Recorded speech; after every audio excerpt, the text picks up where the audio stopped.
Hey everybody, this is Rydo and we're back to Pinball Arcade. So we've had kind of a negative run as I'm trying to power through all the tables. And so in the past two episodes, Wild Cards was unimpressive. I much preferred Jacks Open. And putting those two back to back was kind of a mistake, even though these are chronologically sorted. So I guess if you played this in any other sorting method, it wouldn't have been that big of a deal. If anything, I guess what I probably want to do is let's make a favorite here. Um, the only table I think I really liked was Big Shot. So, can I do that? No. Can we favorite this from this screen? No.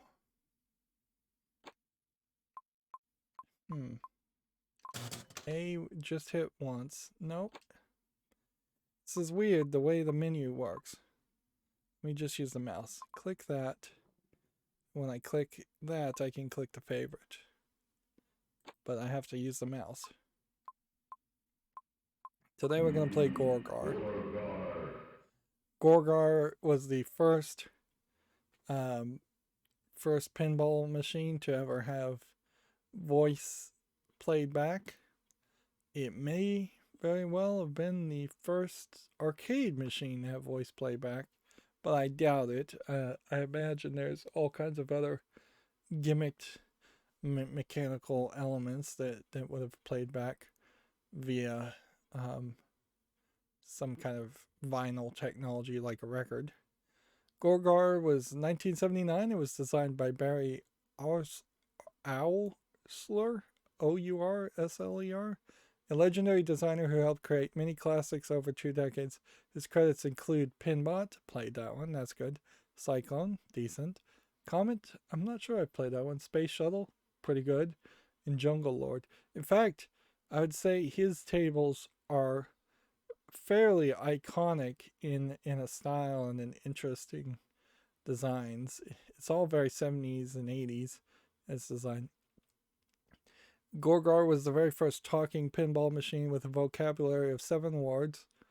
Gorgar speaks, beat me, you hurt and got. Gorgar is able to say phrases such as Gorgar speaks, me Gorgar, beat me, you hurt Gorgar. It has a magnetic snake pit that holds your balls captive as he thunders. Me got you. The audio also features a heartbeat sound effect that races faster and faster as the action of the gameplay builds up and the player is doing well. Over 14,000 units of this table were produced. Much higher number than the 6,000 for Genie, and way higher than the average of about 3,000 units that we were seeing with all the other tables, except for one that only had like 900 that were ever made. We have no pro menu here, unfortunately, which means if you want to actually see the table, you just gotta sit here and look at the attract screen. Gorgard is this demon. You have a loincloth guy and girl fighting against him. On the back, you can see there's a bikini lady, loincloth lady. Apparently, the guy has kind of like a hawk mask over, kind of like Hawkeye from the comic books. This definitely feels very comic bookish. Um, you can see a spinner, you can see a drop down target on the left. The snake in the top left is magnetic, so the balls will lock in place. It seems like the guy is saving the girl from the demon Gorgar. So you're fighting against him, or I guess you'd call it. There is 3 drop down targets in the top left that spell Gore, and 3 drop down targets in the center that spell Gar, and you have to spell that several times to increase the multiplier, I believe. It's been a while since I last played it, so there's a lot I may not remember. There are 3 pop-up bumpers, an ABC lane, a lot of art. Again, fairly visually busy as far as the artwork, but for pinball tables, I'm not going to really complain about that because it's fairly easy to tune out, and I would kind of hate to play a pinball table that had no art at all on here. You're seeing definitely a lot of skin showing for both the guy and the girl in this table. So any prudishness on the part of pinball tables seems to have dissolved by 79. This is a Williams table, so not all Williams tables are bad. Our standard goals are to light the spinner. I'm not sure how you do that. Let's see. Spinner scores 100 points per spin when unlit and 1,000 points when lit. To light the spinner, increase the end of ball bonus to 10,000 points. Yeah, this game in particular is all about getting that end of ball bonus as high as possible, to the point where at a certain point it's not even worth it to continue playing the ball, and you are better off just draining and playing your next ball. Almost. Shoot the snake pit and make Gorgar say me got you. Light all 3 jet bumpers. How do we light the jet bumpers? Each completion of Gar drop targets lights one of the jump bar bumpers, so you have to hit it 3 times to light Gar.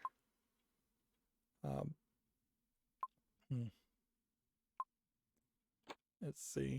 Score at least 300,000 points, which that is fairly high requirement. And then let's go ahead and scale up here for this flyer.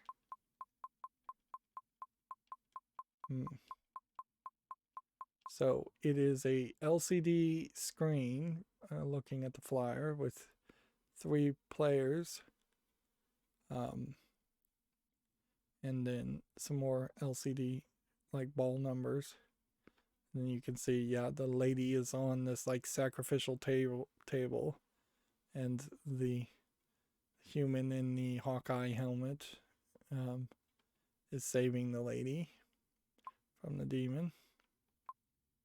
And then this definitely feels like this was more hand drawn instead of painted.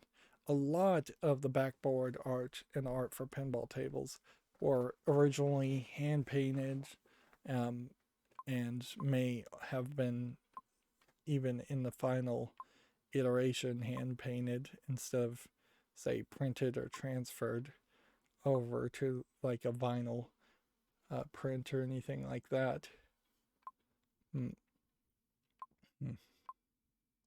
But yeah, a really old pinball table that was hand painted would have been very faded by today's by now. Alright, let's actually play.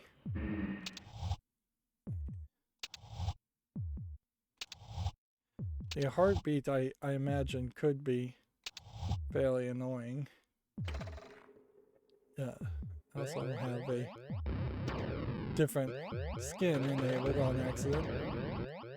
So yeah, everything you hit is pretty much going to raise the score up on his arm.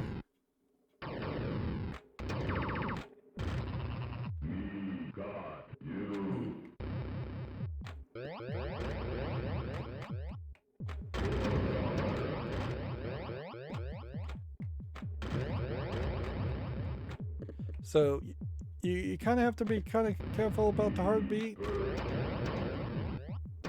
because yeah, you don't want that to become a distraction to you.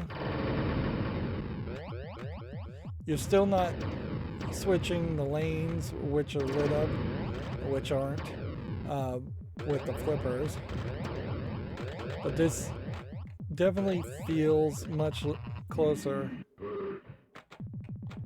to what a modern pinball table would become. You're yeah, if anything, kind of have an iconic experience here where you you have a goal, you have an enemy, you kind of know what you're doing.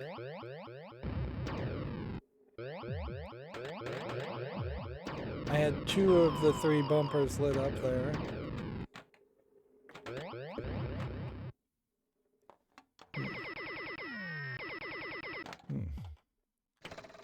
And unlike some of the previous tables where the sound effects were kind of a little simplistic, that is much more doable. Right, let's see what went wrong there. Ah, you're only allowed to select 1 or 2 players or 3 players or 4 players. No 5 ball for Gorgar. Only 3 balls. Whereas every other game I've been able to play 5 balls.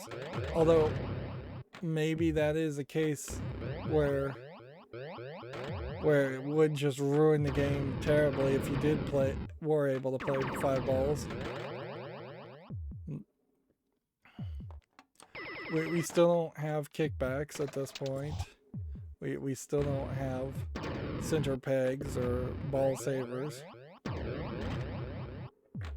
But we're getting very close to some of those modern helper elements. I definitely remember playing a lot of this digitally, not playing any of this in the real world, unfortunately. This would have been a fairly old pinball table by the time I was playing pinball. And I imagine there aren't too many that aren't in the hands of collectors, because this is definitely one you would want to collect.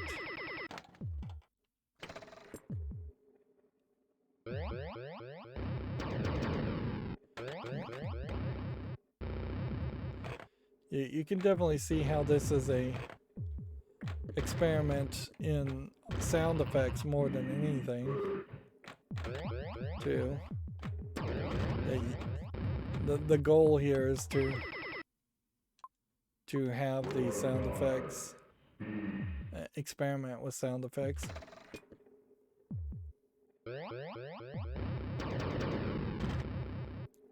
But it definitely feels like an abrupt game when you manage to drain out so quickly, and I'm trying to figure out which way I want to play here as far as the cameras.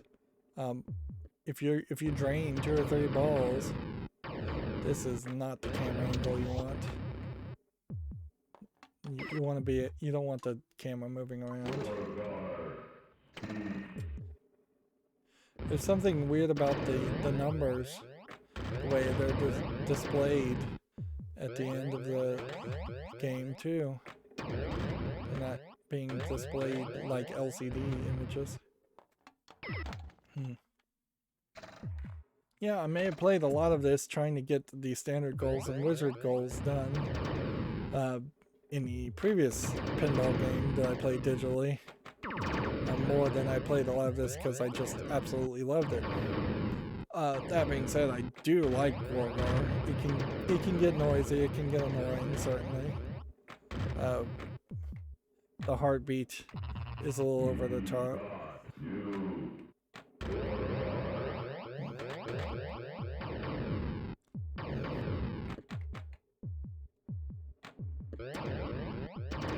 I feel like the wizard goals for this table might be particularly high, too. If one of the standard goals is to light the bumpers 3 times, the wizard goals must be a lot higher. And we've played some tables that have gone both directions as far as whether you light up ABCD lanes or you unlight ABCD lanes, so it's gotten kind of confusing as to which table does which definitely highlights a factor of if you really wanted to lock down and practice on a table, you should just play that one table and then take a break and play a different table a different day. Jumping around is going to become fairly confusing as far as trying to learn tables and learn their goals.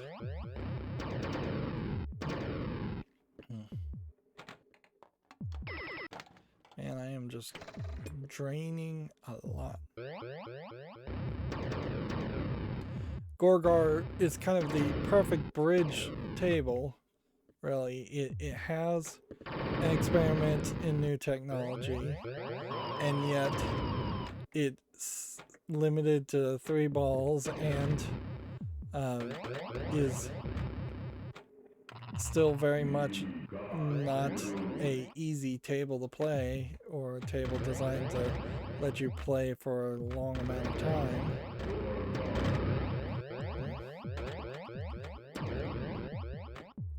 I think you light up the snake tongue every time you spell the gore part of Gorgar.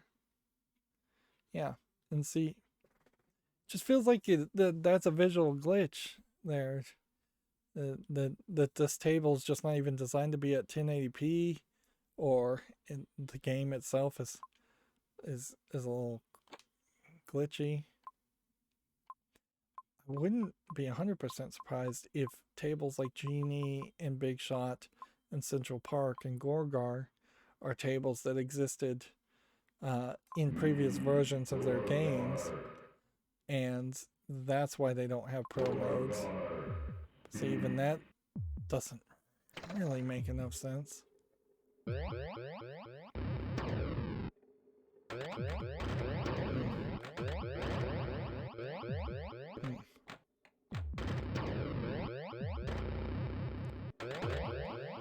You have, for this table, a nice central shot lane that angles the ball back. It does, unfortunately, sort of angle the ball back towards the left out lane, but it's not doing a terrible job with that. I don't think you could hit one of the Gar drop down targets and get bounced all the way down to the left out lane, whereas so many other central shots, middle lane shots would just fall directly back into the center and drain out. You have a nice triangle of bumpers.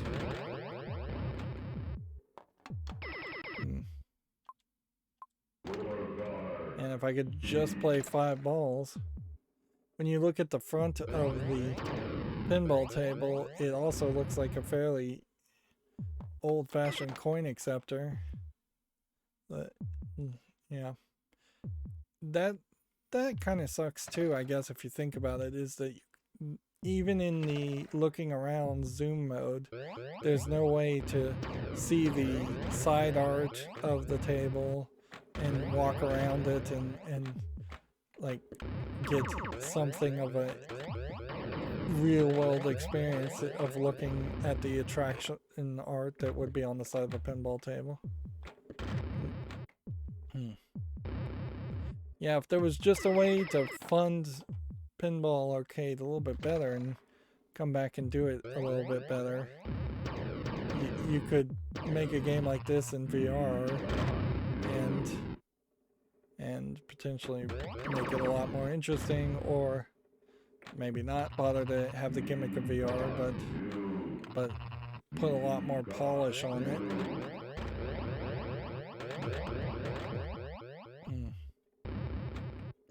And I don't want to think bad about the creators of Pinball Arcade, but I kind of have to feel like they may have taken some of the money and run instead of investing it overall in their interface or in new licenses.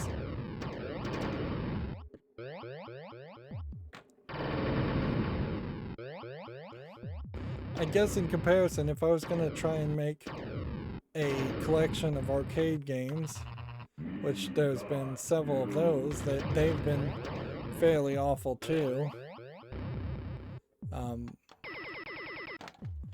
even the ones that try to make it feel like it's polished often don't work that well.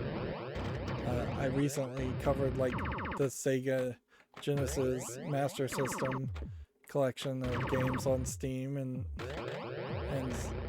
the problem there is all those games are just not particularly fun or relevant or worth playing. And I guess that says something about the staying power of pinball and its irreplaceability. That 1960s and 1970s pinball tables still have relevancy, or 1980s and 1990s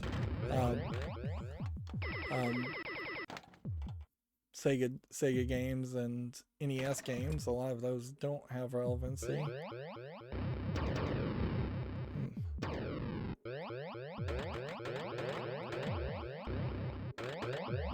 And I guess even though Gorgar does have a drain score and resets the bumpers, it doesn't seem like it resets everything, which there's some inconsistency to that. It would take me more time than I'm probably willing to invest to figure out what stays and what gets reset every time the ball drains.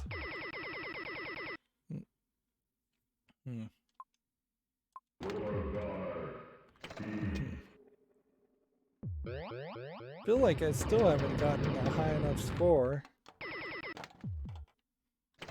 And with 3 tapes, like you kind of would just want to reset button here, and there's just nothing there.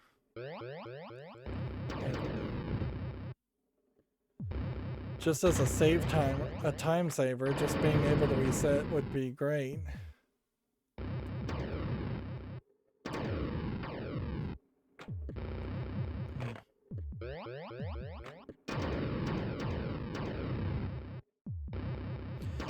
There is a problem, certainly, with trying to make physics happen in a pinball emulating video game like this. Unlike first-person shooters, of which there have been hundreds made, and thus there's been tons of programming for physics for first-person shooters and first-person and third-person games in general, you really can't just take a standing established engine like Unity or Unreal. Like it would be great if you could take the Unity engine and make all these pinball games run in the Unity engine perfectly on day one without putting a whole bunch of custom code into it. But it's just not going to happen because there hasn't been enough research and polish put onto that. Honestly, I wouldn't be surprised if Pinball FX3 is running on the Unity engine. The Unreal engine is a little bit too much of a first-person shooter engine for it to make sense to use that. Plus, if you make something on the Unity engine, you have a decent chance of it being portable to cell phones and tablets. And pinball games would be ideal types of games to port over to a mobile platform.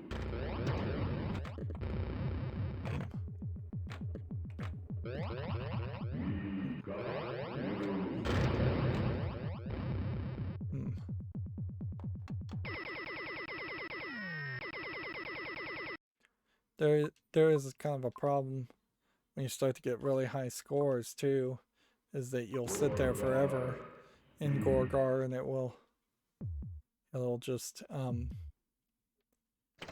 take forever to add up the score.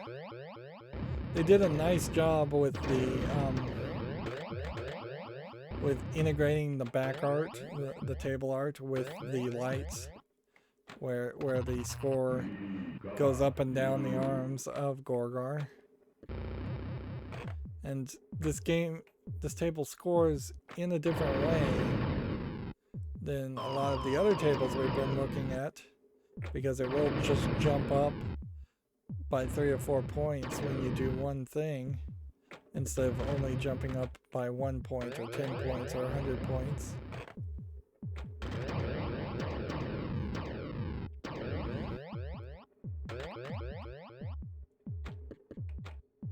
But this is also one of those tables where there's really only one way to do things. And so if you have a specific goal, more than just keeping the ball in play, you're going to have to do that thing, mostly spelling Gorgar,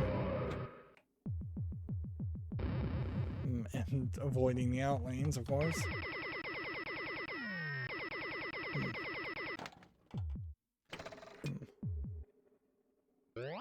And it almost has to have that pause in which it stops making the beeping sound as it adds up the score, or people probably would have thought the game would have gotten stuck and crashed.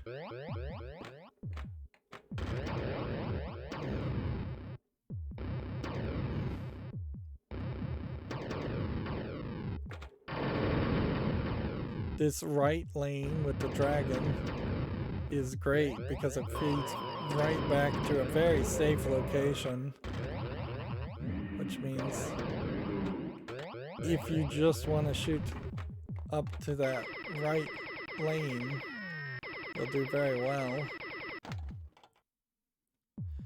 And if you're just looking for score, nothing else.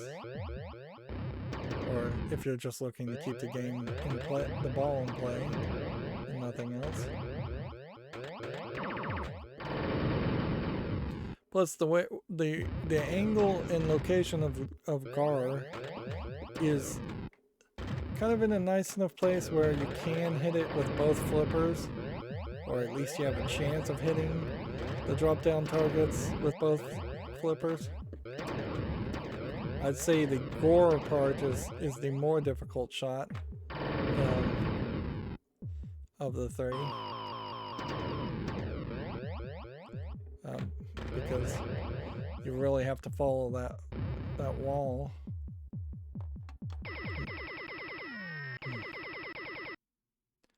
Let's see. I'm already at the second high score, and yet I can't get any further until I would score light all 3 jump bumpers and get 300,000. So yeah, the wizard goals apparently are expecting great things out of you with 3 balls.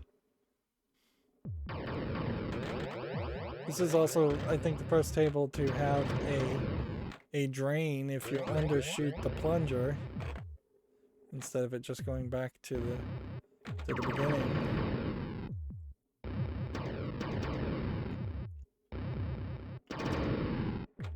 So yeah, it is a fairly tall order to potentially get 100,000 points with each ball.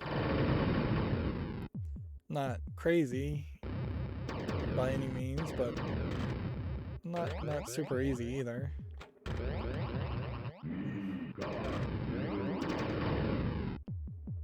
Even if you only have one of these bumpers lit, if you can get the ball in between the 3 bumpers, you can get a pretty decent score.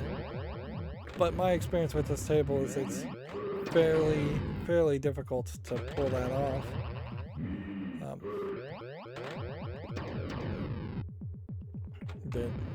There really isn't just a great angle to get in between the 3 bumpers.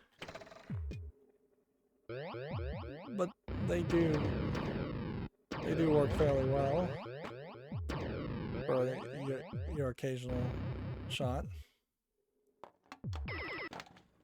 This once again is just a case of I need to be better at bumping and nudging.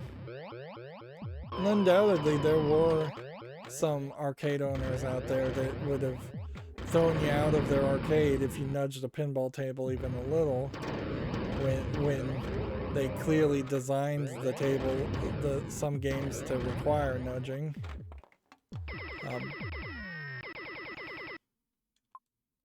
In all fairness, I can't really blame a arcade owner for kicking somebody else if they severely nudge and tilt the table.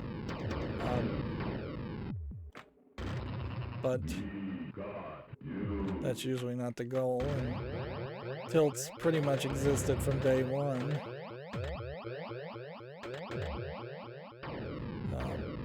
So you are already getting punished if you over nudge the table anyways.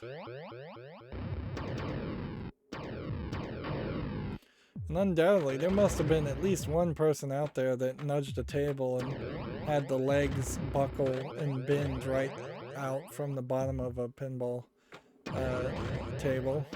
Because those legs, while they were made out of metal, were not super solid pipes or anything like that. They were like just bent pieces of metal.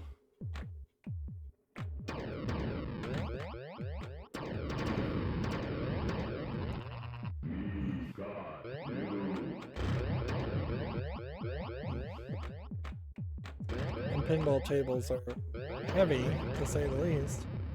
So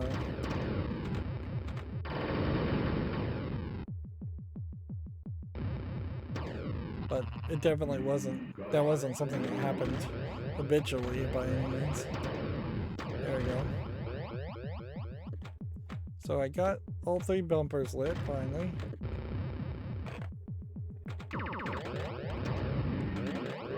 Which is lit, I believe, the right lane.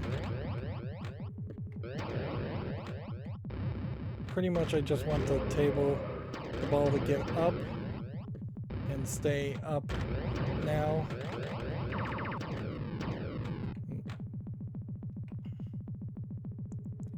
If we could get up the snake pass, that would be nice. If we could get the score multiplier. Hitting the spinner on the right probably would give me a decent amount of points. If I can get that shot. Hitting the snake on the left would probably score me a bunch of points.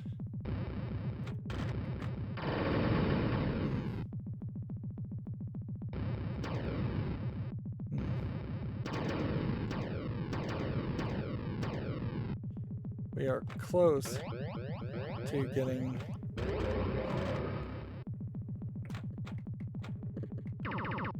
close to getting 300,000 points. It's just gonna all come down to not losing the ball.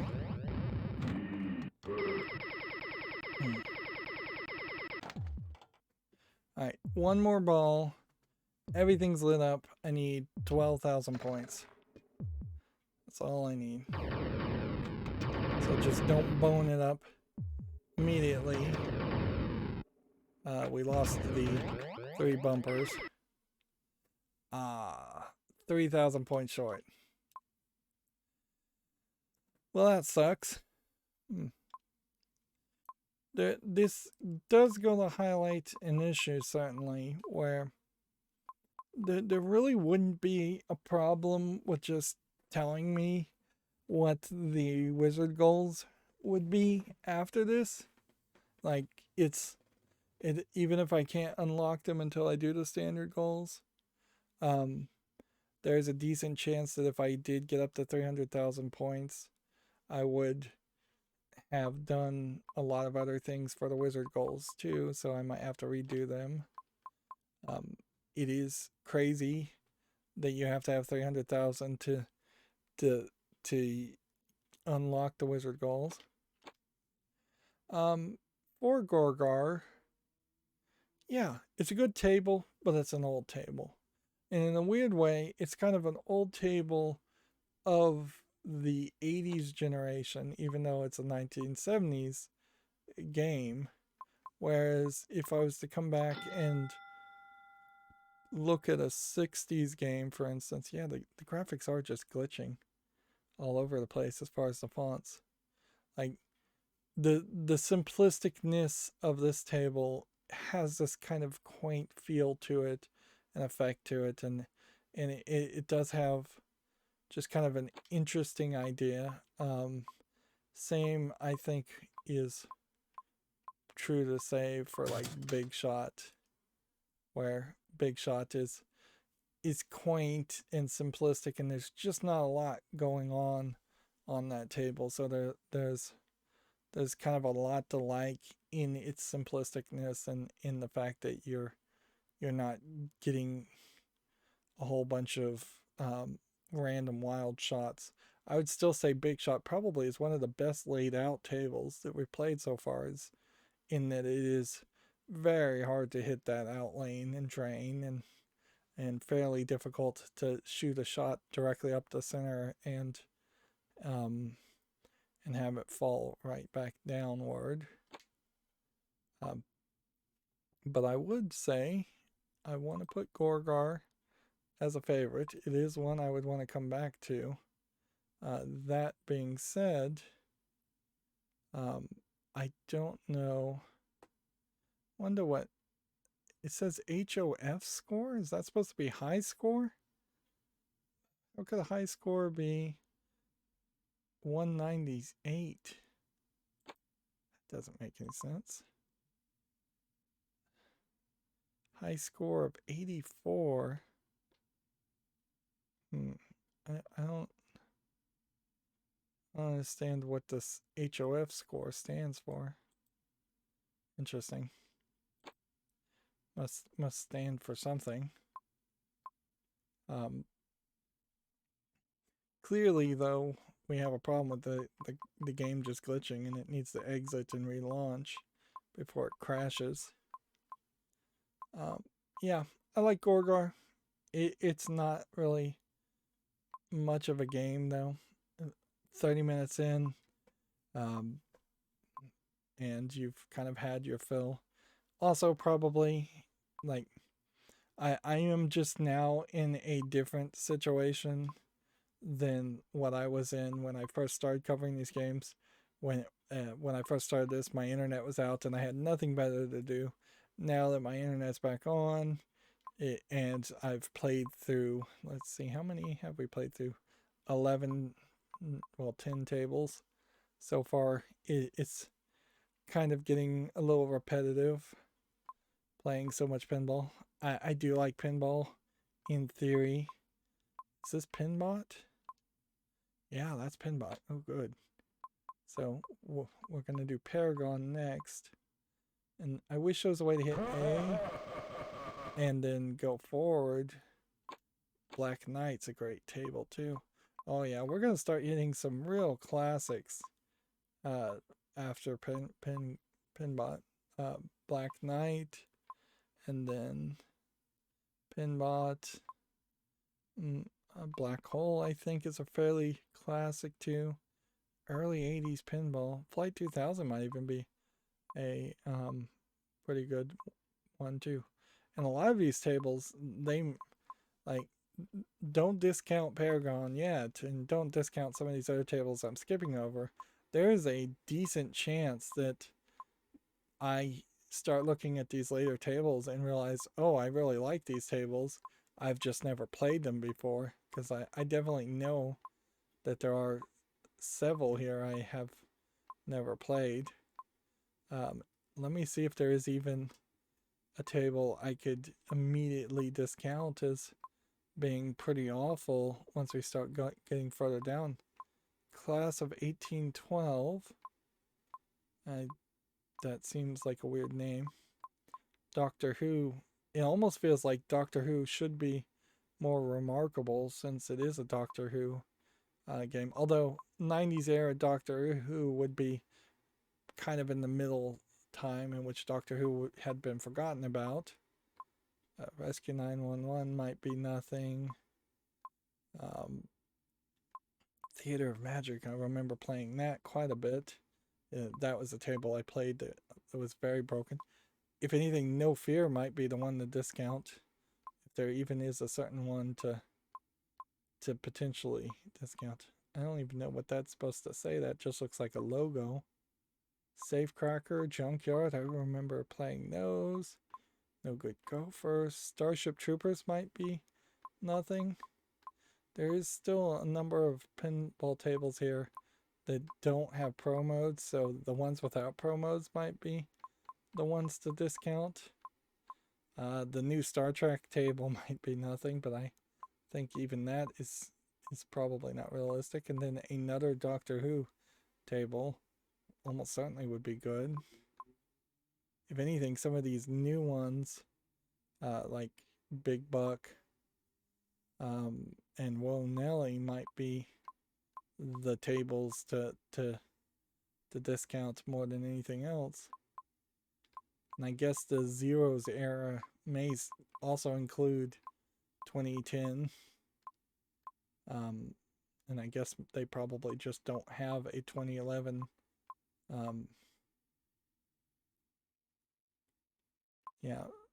game out yet, pinball table out yet. I guess that's what I should keep an eye on, is to see when was the last time they even put a update out on their website. Anyways, yep, that was Gorgar. Short but sweet. Definitely a table to revisit. Take it in small doses. It's still a fairly simplistic table, so there isn't a lot to focus on or play there. Whereas once we start getting to later tables, there are definitely going to be tables in the 90s and the 2000s where you could play for hours and hours and hours and never even unlock certain modes or activate certain functions. Anyways, that's going to be it for this recording. Always, I ask that you like, share, subscribe, comment, and watch every second of my videos. If you want a friend to follow me on any social media sites, there's a whole bunch of links down below. And if you want to support me further, there's a link to Patreon, or you can friend me on Steam and get me a game off my wishlist. Thank you for watching. Have a good evening.